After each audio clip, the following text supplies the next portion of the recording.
Hey everyone, Tony G with another hot take, and this one's on Nancy Pelosi's pens. In case you haven't heard, here's what happened. Nancy Pelosi and the Democrats decided to have a little parade of marching the impeachment, articles of impeachment through, I guess it was the Capitol building, somewhere in Washington. It was either the Capitol building or the White House. I guess the Capitol building. And it was all televised on CNN like it was this wonderful ceremony. It was some pomp and circumstance. And I just thought, my God, the optics on this are horrific. They're just horrific.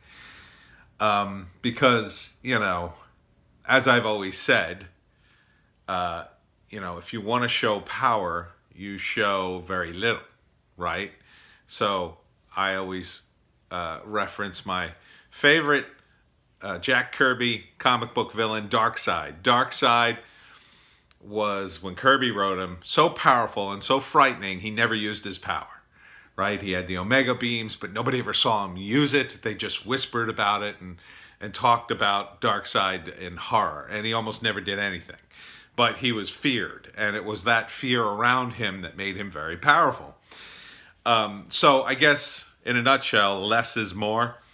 But since the Democrats don't really have anything on the impeachment, they're going the opposite way, which is more to obfuscate the less.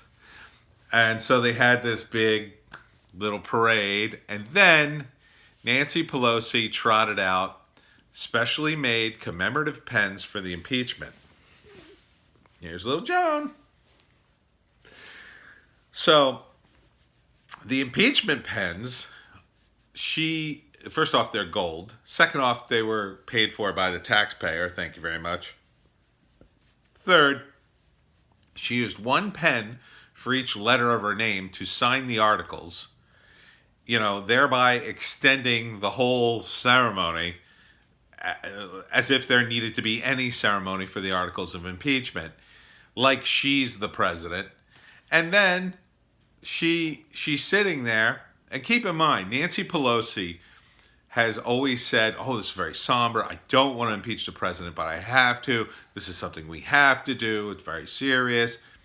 And she's sitting there smiling and laughing it up. Now, you could say, well, that's what Trump deserves. He's kind of a jerk. That's what Trump would do. No, Trump wouldn't do that. That's not the way Trump operates. It's not the way somebody who operates from a position of strength operates. Nancy is smiling because she's nervous, number one. Number two, I think this is a case of East Coast versus West Coast. For those of you who don't remember, one of the comics on the Webcomic Factory is called East Coast versus West Coast, where we explore the difference between East Coast and West Coast culture. And I lived on the West Coast for a short time in Los Angeles, and one of the things that happens is when somebody tells you to meet somewhere on the West Coast, if they're a Southern Californian, they may or may not show up.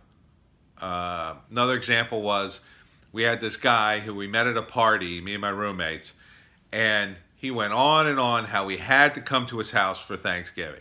Gotta come to my house. Like, oh yeah, maybe, we'll give you a call. No, you have to come. You have to come. Like on and on he went until finally we said, okay, we'll come to your place for Thanksgiving. And for various reasons, we didn't talk to him. Thanksgiving was about 2 weeks away. We didn't really talk to him. 2 weeks later, we show up at his doorstep. He lived 40 minutes away. And he looked at us like, oh, what do you do? Oh, you're here. He didn't forget he invited us. He didn't expect us to come.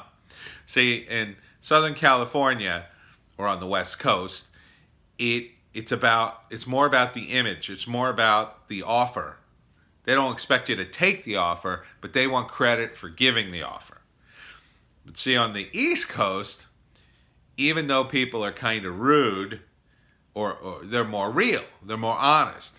So, like I always say, everybody on the West Coast is polite, but they don't mean it. Everybody on the East Coast is rude, but they do mean it. And this is, I think, part of what's behind Nancy Pelosi smiling at the impeachment hearing. She genuinely doesn't see that as a problem because she is so, I mean, she lives in San Francisco. She represents San Francisco. She is so used to putting on a face for things that she doesn't understand why anybody would question her when she does something totally contradictory to that, right? So she put on a very somber face in previous, incarnations of impeachment. Oh, this is very serious. I don't want to do this. No, no, no, no, no.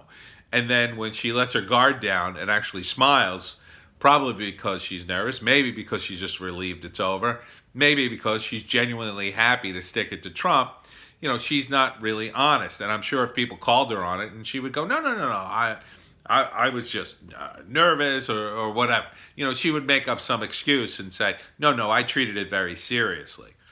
So, whereas Trump, one of the reasons people like him is because even though he does lie and bluster a lot, there is a lot of truth in what he says because he just talks off the cuff the way a New Yorker does. So as an East Coaster who showed up to Thanksgiving and there was no Thanksgiving, like my first reaction was, "Oh, you forgot? Well, we'll get out of your hair." And he went, "No, no, no," and that was like the worst thing to say because then the guy went, "No, no, no, no, no, I got some food here." And then it was this awkward 2-hour thing where we sat around his pool and he tried to feed us but didn't have any food. He literally did not have, forget about turkey. He didn't have any food. Like I think we had some Cheez-Its and a couple of sodas and we were eventually out of there and then had to go get something to eat because I was starving. Anyhow, this is the kind of, yes, Joan, oh, you're looking up at me. She's so cute when she looks up. Look how cute. This is the kind of thing that I think Nancy Pelosi does because she's from the West Coast. She's very arrogant and full of herself, as a lot of people in Washington are. And, she lives in the bubble. She lives in the San Francisco bubble, in the Southern California bubble. She lives in the elite bubble. She lives in the Washington bubble. There's no place for her to meet any real people and get a real sense. This is why so many people in Washington are tone deaf. And it's actually very hard for them to get a pulse of the constituency. But also her constituency lives in a bubble. I mean, I think a lot of people in San Francisco, reality is just starting to creep in out there. As the poop problem gets completely out of control and homeless people are, roaming the streets wild, I think only now is it starting to dawn on them, hey, we've really kind of ignored this thing way too long. So, I just think this is horrible optics. Nancy Pelosi really, I guess maybe this was for her too, she could have a nice pen or a couple pens and sort of remember her heyday as a Speaker of the House, because I sincerely doubt she'll be Speaker of the House come 2021. I think there's a good chance the Democrats are going to lose the House. I think, when Donald Trump is reelected, I think the Democrats will either be forced to abandon their quest to impeach Trump, or they'll just abandon it, hoping to somehow salvage their party. I think a lot of what's going on mirrors what happened in the UK. I mean, in the UK, the Labour Party had just become so tone deaf, so high and mighty, so full of identity politics and so blinded by them that they just wouldn't listen to even the smidgen of reason. There's absolutely no reason Nancy Pelosi couldn't just cancel this whole thing, knowing that, she was going to lose, right? She's going to lose impeachment, and impeachment is actually helping Trump's numbers. There's no reason to keep going on with it unless you're insisting on destroying your own party. So, you could have just backed off of it. You could have said at some point after 2016 election, maybe we made a mistake here. Maybe we have to think about things. That just hasn't happened. And it's going to be forced upon the Democrats, I think, because like the Labour Party in the UK, They refuse to admit their mistake. They refuse, with the Labour Party, it was all about Brexit. They thought, and everybody in the UK thought, the Brexit was going to fail, and it didn't. They won by slim majority, but they won. Trump won by slim electoral college, but he won. And that's the system you gambled under. That's the system you run. You have to accept the results. And when you don't accept the results, it's just sour grapes, and you just end up digging the hole deeper and deeper. That's what the Democrats have done. They have dug a hole for themselves, and now they're reaping the wind. I think part of it is the reason that, you're going to see the split between the socialists and the neoliberals, and that is going to be a huge split. You're going to see, and it's not going to be like half and half. I think the party is split, maybe 30% neoliberal, 20%, 25% socialist, and the rest are all normal Democrats, the majority of them, who are just absolutely fed up with the leadership.